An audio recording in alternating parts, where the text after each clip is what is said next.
Here's the official complaint to the Albany Diocese. The man you're about to meet says it's not easy sharing his story. There are currently 4,260 active cases of COVID-19 in Albany County, and more than 1,500 people are currently in mandatory quarantine. 1.9 million early voters had already headed to the polls, heading into the final day of early voting Sunday morning. So you can see clearly that people are very motivated about this year's election. Multiple explosions completely destroyed the home of Bob and Jean Salisbury. She says she's speaking up for the residents and former co-workers that she adores who can't speak out for themselves. $1 million grant will help to create a restorative justice program for the mistreatment of vulnerable adults. Officers say the car went up on the sidewalk of Kenwood, knocking over light posts and sideswiping two storefronts. Now, the car was found nearby, but the driver was nowhere in sight.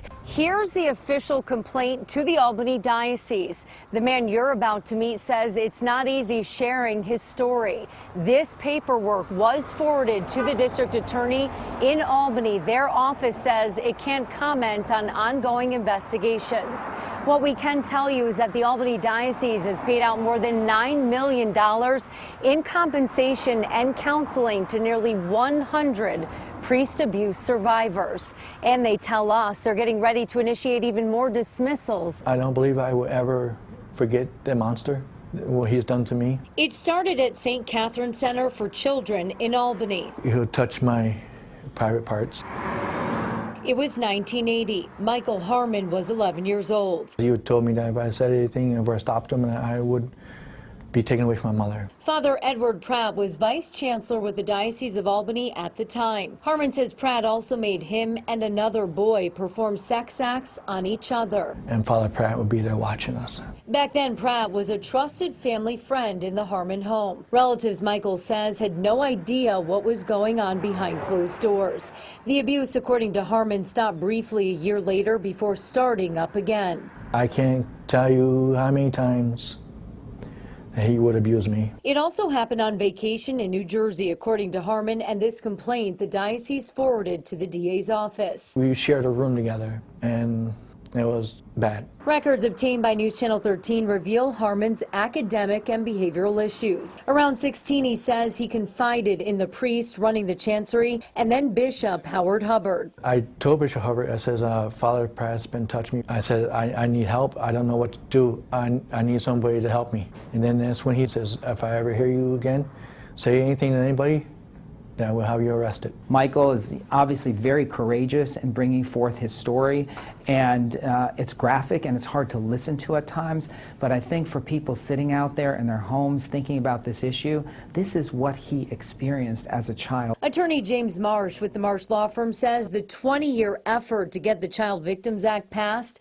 now means a wave of lawsuits coming in August. The CBA extends the statute of limitations, giving a one-year window for victims to speak out and seek justice. We're looking at over 200 across the state of New York, and literally the phone rings every day with new clients and new claims. So yeah, this is an epidemic. News Channel 13 took Harmon's allegations right to Father Pratt. See if we might be able to talk with you about a gentleman by the name of Michael Harmon at his apartment not far from the Church of St. Mary, where he's currently a member.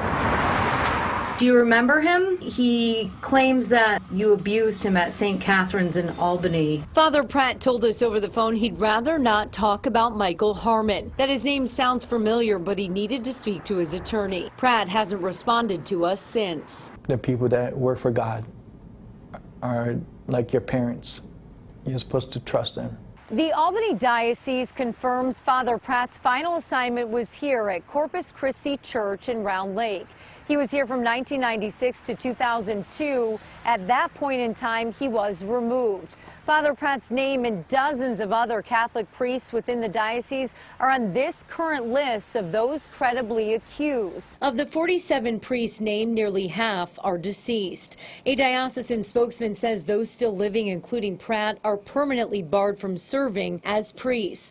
All but 2 are still receiving health and pension benefits through the priest's retirement plan. What we know know about offenders is that they are oftentimes protected by institutions, and they will go to any lengths to gain access to children. News Channel 13 requested on-camera interviews with both Bishop Edward Scharfenberger and Bishop Hubbard. The diocese declined, but did offer in part, quote, "We continue to be horrified by reports of child sex abuse, even years after the fact." The diocese is anxious to walk with him on his journey toward healing. We encourage him, if he has not done so already, to reach out to our assistance coordinator, whose job it is to see to it that survivors get the help they need and deserve. Harmon says he'll pass on the offer, confessing the problems with the priest. It will never leave your head, and it never will. Carried forward to his future. I had no place to go to. If they didn't want to talk to me, my mother didn't believe me. I had tried suicide a few times,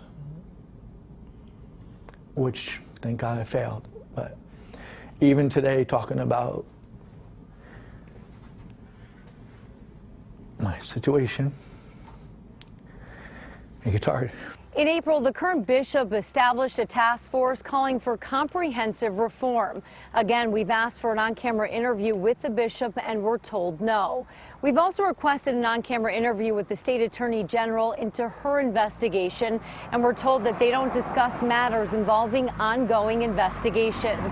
The diocese here in Albany says it is still cooperating with that subpoena.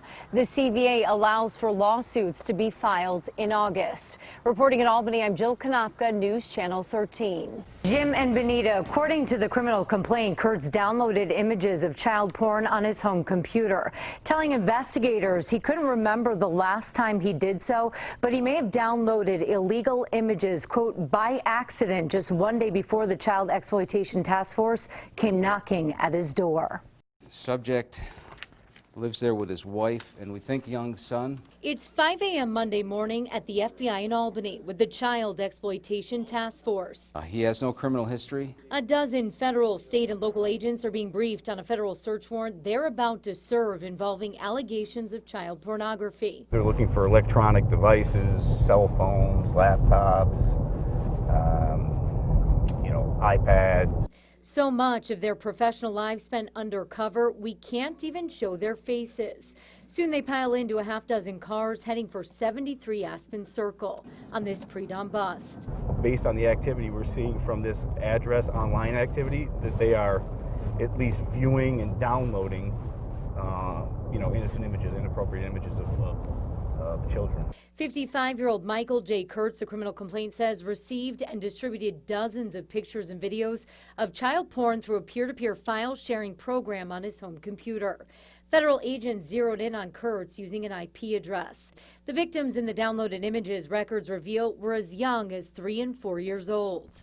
The goal is to determine, yes, that's a violation, that's a crime, but are these individuals also hands-on offenders? The end goal is putting a stop to that or stopping that before it happens. Agents approached the front door in the dark. It looks like they're in. Inside, interviews are being done. Electronic evidence is hauled out from the home, along with 55-year-old Kurtz. Supervisory Special Agent Don Zampano says this is only the beginning for cases like this, as he makes sure these undercover officers stay safe and evidence gets sent to be analyzed forensically with the State Computer Crimes Unit. It's bad enough to have those images and trade those images, but what else are you doing, right, if anything? And that's what we need to determine. And if there are children out there that have been victimized, we need to identify them, and we need to see what we can do to help them. Kurt's court papers show use the search terms PT and PTHC, standing for preteen and preteen hardcore. Kurtz, the complaint indicates, also confessed, quote, he did not show anyone the downloaded files of underage persons and that it was a secret because he was embarrassed and ashamed. It has a major impact on their lives, and that's what we try to do. I mean, yes, we try to provide those services to the children, but the significant others are in their family, and their family members are entitled to those services as well. So why have we seen so many arrests like this across the Capital District? They take a proactive approach, working closely with schools, hospitals, and the community, who federal agents say they rely on to tip authorities off. This task force works tirelessly. It's extremely aggressive, but that's because of the agencies here, whether it be the state police, the Colony Police Department, and certainly the FBI here in Albany, puts great emphasis on this violation. Now we are learning Kurtz worked briefly at docks and resigned to go back to a former job back in 2017. State officials say there weren't any allegations of inappropriate use of a work computer. Kurtz is being held at the Rensselaer County Jail and is currently assigned a federal public defender who had no comment for News Channel 13. Fed up and frustrated, locals living in the Catskills are looking forward to a meeting tomorrow in Tannersville to discuss the growing trash problem at Catterskill Falls and Clove area. It has become a hot summer spot, gaining popularity with out-of-towners during the COVID crisis. But residents tell us they've had enough.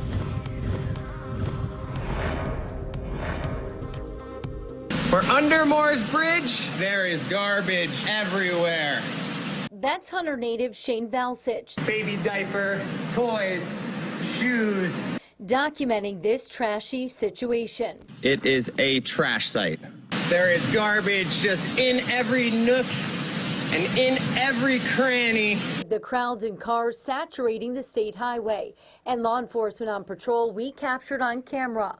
The problem, the picnickers. They're unloading cooking gear and barbecues right on the side of the road. If we can solve the litter problem, I don't see any problem in people enjoying this place. The couple, their neighbors, and Department of Environmental Conservation are constantly cleaning up. I pick up garbage all the time, all over the place, and it is frustrating, but this is almost a new level of frustrating because it gets destroyed, it gets cleaned up, and then the very next weekend, it's just basically destroyed again. Stuffing garbage bags, even calling people out on camera. You drop that bag of garbage somewhere, I have your license plate. That's a brand new thing that I've rarely encountered prior to this summer, is feces. Thousands like Shane have signed this online petition asking for help. We either need to solve it or shut it down, I guess, you know what I mean? Because we can't, it seems like we can't have nice things like this. There's bags of garbage floating down the creek. The state DEC acknowledging all the New Yorkers escaping COVID-19, responding by asking everyone to bring out whatever they bring in. The garbage is becoming impossible to deal with, and if they're not willing to put in the labor to do it themselves and get rid of it themselves, I mean, I don't know if we can continue to have public places that are nice. Now that meeting tomorrow is slated for 5:30, and according to the DEC, they are reminding everyone to play smart, play safe, play local, keep natural areas litter free, and leave no trace.